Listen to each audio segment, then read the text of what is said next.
Thanks for joining Let It Fly Disc Golf, and in today's video, I'm going to give you a Tony tip on how to hit gaps.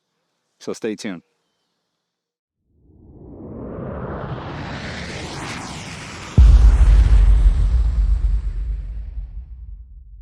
All right, so we're here at Will Hare, hole 5. It's 270 feet.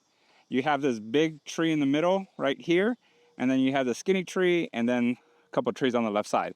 Now this is kind of difficult because you probably don't see it on video, but the terrain actually has an incline up to the basket. So you have to be pretty precise when you hit this gap. You don't want to filter over to the right. Filtering over to the left is perfectly fine, but in this case, we want to end up close to the basket as much as possible. How do we do this? Well, one, the good thing is the tee pad is aiming towards the basket. That's good layout. The other thing is sometimes you are trying to guide the disc with your eyes, and that's not what we want to do. What we really want to do is guide the disc with our feet. So if you're the type of person that comes to this point and steps out this way, you might want to try to step out towards the basket. What this is going to do is going to allow you to carry your momentum towards where you're aiming. The other thing that this also helps with, it helps not getting your hips too far back. So if you step out this way, you're carrying your momentum this way and not towards the basket. The other thing is your hips are too far back, and so when you go to reach back, you're not coiled against your hips. Your shoulders are not coiled against your hips. If we're in this position, right, and I'm gonna do a standstill, I go to reach back, my shoulders are coiled against my hip.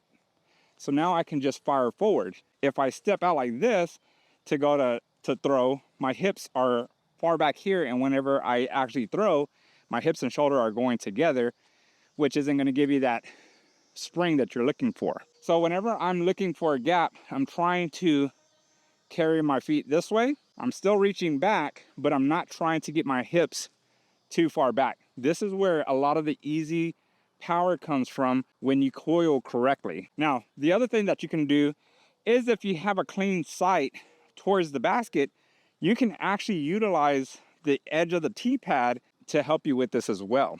The reason for it is because you don't have any room to step off the tee pad. You have to stay on the tee pad. And this kind of teaches you to keep that momentum going forward and not this way. The other thing is slow down.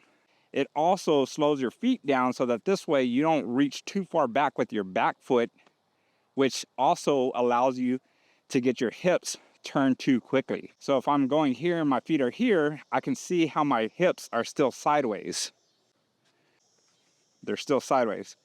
As I go to stride, then I can actually coil and just let my coil turn my hips and not let me turn my hips before I actually coil. So let's see how that looks down that fairway. When you go for that last stride, try to keep your foot closed. This will keep your hips closed, and it won't let you early release or late release. Let's see how that looks.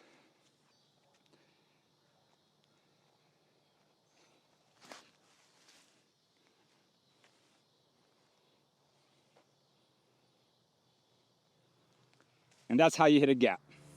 So that's going to be it for this video. I do want to appreciate everybody for buying the Let It Fly Disc Golf shirts. If you would like a shirt for your own, check in the description below. You'll find the link to where you can purchase one. Stay tuned. I have some great content coming out. I'm editing it as we speak, so make sure you stay tuned for that. You're going to love it. Other than that, keep up the good work. Get out in the field.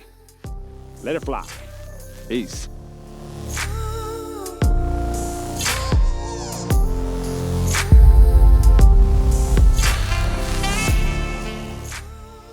We'll do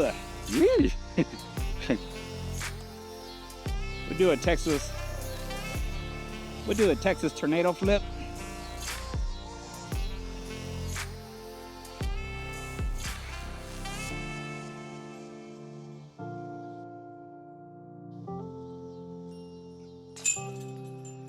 And that's how you get the birdie. Peace.